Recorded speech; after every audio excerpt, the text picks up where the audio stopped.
গণিত শিখি সহজে।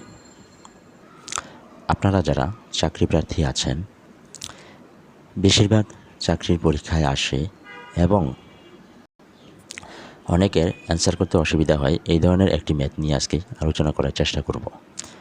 64 কিলোগ্রাম বালি ও পাথরের মিশ্রণে বালির পরিমাণ 25%। কত কিলোগ্রাম বালি মেশালে নতুন মিশ্রণে পাথরের টুকরার পরিমাণ 40% হবে? আপনাদের যাদের এই ধরনের ম্যাথগুলো বুঝতে বা সমাধান করতে সমস্যা হয়, চলুন দেখি কীভাবে এই ধরনের ম্যাথ সহজে আমরা সমাধান করতে পারি। এখানে বলা আছে 64 কিলোগ্রাম বালি ও পাথরের মিশ্রণে বালির পরিমাণ 25%। বালি আর পাথরের মিশ্রণকে আমরা 100% ধরে নেব। আমার যেহেতু বলা আছে বালির পরিমাণ 25%, সেহেতু পাথর 75%। আর 75% মানে 25%-এর 3 গুণ।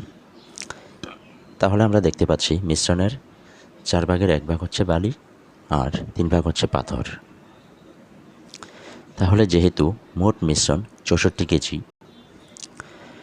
আর এই 64 কেজির 25% হচ্ছে বালি, তার মানে 4 ভাগের 1 ভাগ হচ্ছে বালি, তাহলে সেটাকে 4 দিয়ে ভাগ করলে হয় 16 কেজি। তার মানে 16 কিলোগ্রাম হচ্ছে আমার বালি। আর পাথর যেহেতু এর 3 গুণ, তার মানে 16 গুণ 3, 3 × 48, অর্থাৎ 48 কিলোগ্রাম হচ্ছে আমার পাথর।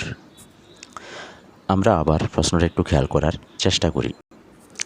প্রশ্নের দ্বিতীয় অংশে বলা আছে কত কিলোগ্রাম বালি মেশালে নতুন মিশ্রণে পাথরের টুকরার পরিমাণ 40% হবে? আমাকে বালি মেশানোর কথা বলা হয়েছে, কিন্তু পাথর যা আছে তাই থাকবে। তার মানে আগে পাথর যা ছিল তা ফিক্সড, অর্থাৎ পাথর 48 কিলোগ্রাম। প্রশ্নে বলা আছে নতুন মিশ্রণে পাথরের টুকরার পরিমাণ 40% হবে। তার মানে 48 কিলোগ্রাম পাথর হচ্ছে 40%। এখন মিশ্রণের 40% যদি পাথর হয়, তাহলে আমার বাকি থাকে 60%।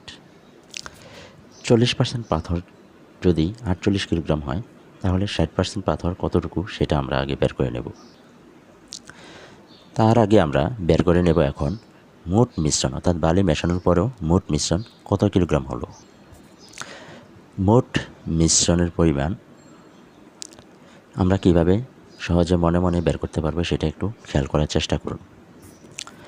আমরা আগেই দেখেছি 40% পাথর মানে 48 কিলোগ্রাম পাথর। 40%-এ যদি 48 কিলোগ্রাম হয়, তাহলে আরও 40%-এ আরও 48 কিলোগ্রাম। 100% মিশ্রণ হওয়ার জন্য আমার আরও 20% প্রয়োজন। যেহেতু 20% হচ্ছে 40%-এর অর্ধেক, সেহেতু 20%-এর পরিমাণ হবে 48 কিলোগ্রামের অর্ধেক, অর্থাৎ 24 কিলোগ্রাম। এখন যদি 100% মিশ্রণের পরিমাণ বের করি, তাহলে সেটা দাঁড়াবে 48 + 48 + 24, অর্থাৎ 120 কিলোগ্রাম। 120 কিলোগ্রামের মধ্যে পাথর হচ্ছে 48 কিলোগ্রাম। এখন মোট মিশ্রণ 120 কিলোগ্রাম থেকে পাথরের পরিমাণ 48 কিলোগ্রাম বাদ দিলে থাকে 72 কিলোগ্রাম। তার মানে বালির পরিমাণ 72 কিলোগ্রাম। এই মিশ্রণে পূর্বেই 16 কিলোগ্রাম বালি ছিল, আর বালি মেশানোর পর মিশ্রণে বালির পরিমাণ 72 কিলোগ্রাম। তার মানে পরবর্তীতে যে বালি মেশানো হয়েছে তার পরিমাণ 56 কিলোগ্রাম। আশা করি সকলের বুঝতে সুবিধা হয়েছে। ধন্যবাদ।